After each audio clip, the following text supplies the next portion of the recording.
Jadi biar positif, jadi tidak negatif thinking. Baik, jadi ini akar, 3 akar yang pertama ya. Menyaring yang negatif saja, berpikirnya hitam putih, atau mengeneralisasi berlebihan. Hati-hati, gaya berpikir ini sering menjebak kita pada cara berpikir negatif. Hanya dari satu fakta kita anggap keseluruhannya begitu. Hanya lihat satu fakta kita berpikirnya hitam putih. Kalau tidak A ya mesti B.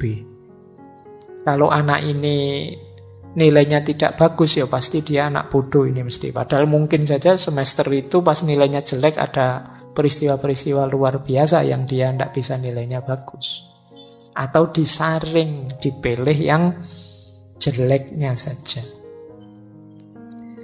Terus akar pikiran negatif bisa juga karena terburu-buru menyimpulkan. Jadi biasanya ini berhubungan dengan kita menganggap kita tahu pikirannya orang lain seperti apa. Kesusu kita simpulkan.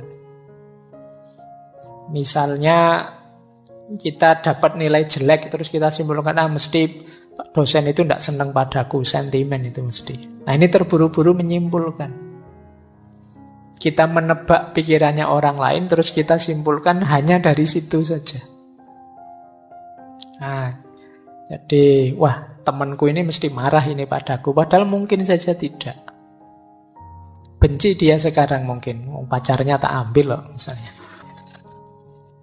Padahal mungkin juga tidak, tapi kan kamu kesusu menyimpulkan begitu. Siapa tahu dia malah terima kasih pada kita. Ya kan bisa saja begitu. Terima kasih ya kamu. Saya sejak lama ingin melepas kok tidak teko malah kamu ambil. Kan bisa saja begitu. Jangan kesusu disimpulkan sebelum kamu memang jelas faktanya.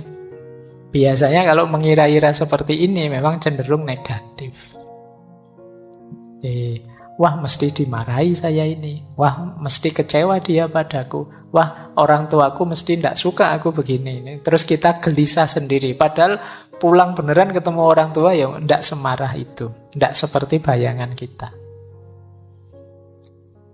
Nah akar pikiran negatif yang lain yaitu katastrofising. Jadi katastrof itu bencana, bahaya. Nah ketika kita mikirnya selalu yang terburuk yang terjadi. Ujiannya belum, tapi kita sudah merasa, mesti semester ini jatuh nilaiku, mesti jatuh nilaiku. Nah, ini katastrofising. Yang dibayangkan alternatif paling jeleknya. Mau ngaji filsafat sudah mikir, mesti aku tidak paham, tidak ngerti, filsafat itu berat. Sejak awal sudah nganggap berat, ya mesti aja ya. Seperti tadi kita ditentukan oleh pikiran kita. Ya berat beneran akhirnya. Ini cara berpikir katastrofising. Jadi mikirin negatif terus. Yang jelek-jelek, yang berat-berat. Yang terjadi akhirnya ya itu. Kok tidak mikir yang enak-enak saja. Alhamdulillah nilaiku jatuh, berarti ini alamat harus belajar lagi. Alhamdulillah masih diberi kesempatan untuk belajar lagi. Nah misalnya. Jadi ngambil sudut positifnya. Alhamdulillah uangku habis ini. Berarti tidak berani macam-macam ini. Tidak bisa ngopi, tidak bisa nongkrong. Ngaji aja lah gratis misalnya. Loh kan alhamdulillah kamu dapat yang bagus. Jadi mikir sudut positifnya. Coba uangku masih banyak, mikir kemana-mana, jalan-jalan di mall, jajan macam-macam. Tapi karena uangnya habis, ngaji saja, berdoa, minta rezeki sama Allah. Lumayan agak dekat sama Allah. Diberi sakit juga begitu, tidak harus negative thinking. Alhamdulillah ada sakitnya, ada remnya, lumayan buat alasan tidak masuk kuliah. Nah, jadi berpikir selalu ambil sudut positifnya. Ada juga akar pikiran negatif itu personalisasi. Personalisasi itu kita merasa bahwa kitalah yang mempengaruhi situasi. Seolah-olah kita yang bisa mempengaruhi apa yang terjadi di sekeliling kita. Ini salah saya, ini karena saya. Kadang-kadang nonton bulu tangkis saja mikirnya, kalau saya nonton mesti kalah itu. Ya, mungkin kalian nonton sepak bola juga begitu. Aku ndak nonton, kalau saya nonton kalah mesti loh. Padahal itu ya apa faktornya karena dirimu yang nonton, ya memang kenyataannya begitu. Ini namanya personalisasi. Kamu terlalu nganggap dirimu berpengaruh, tapi secara negatif. Jadi akhirnya kamu ndak nonton. Mau ya kamu ndak nonton ya tetap kalah. Tapi kamu merasa kalau kamu nonton, kamulah penyebab kekalahan itu. Sudahlah, ndak usah ngajak saya. Kalau saya ikut itu biasanya gagal. Itu namanya personalisasi. Pikiranmu negatif saja.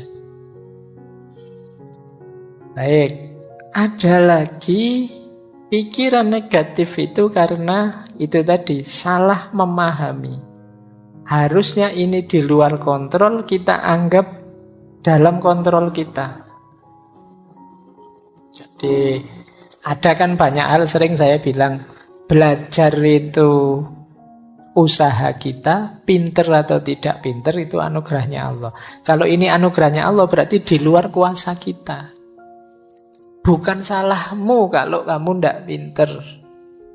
Tapi kalau kamu malas belajar itu salahmu. Awas keliru identifikasinya. Jadi ada hal-hal yang bisa kita kontrol, ada hal-hal yang tidak bisa kita kontrol. Harus pas merumuskannya. Jadi kamu naksir seseorang, kamu nembak, itu dalam kuasamu. Karena kamu nembak atau tidak nembak kan kekuasaanmu. Tapi kamu diterima atau ditolak, itu di luar kuasamu. Itu urusan yang ditembak. Nah, kalau kamu tidak bisa menerima yang seperti ini, ya nanti lahirnya bisa negative thinking. Seolah-olah kamulah yang menyebabkan kamu ditolak. Mungkin kamulah yang menyebabkan kamu tidak pinter. Kamulah yang menyebabkan. Tidak.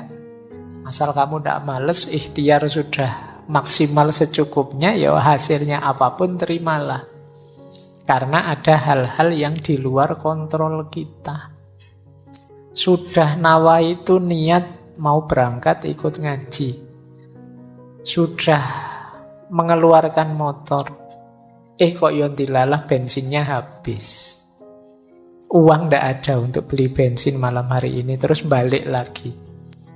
Nah ini kan berarti ada hal-hal yang di luar kuasamu sudah.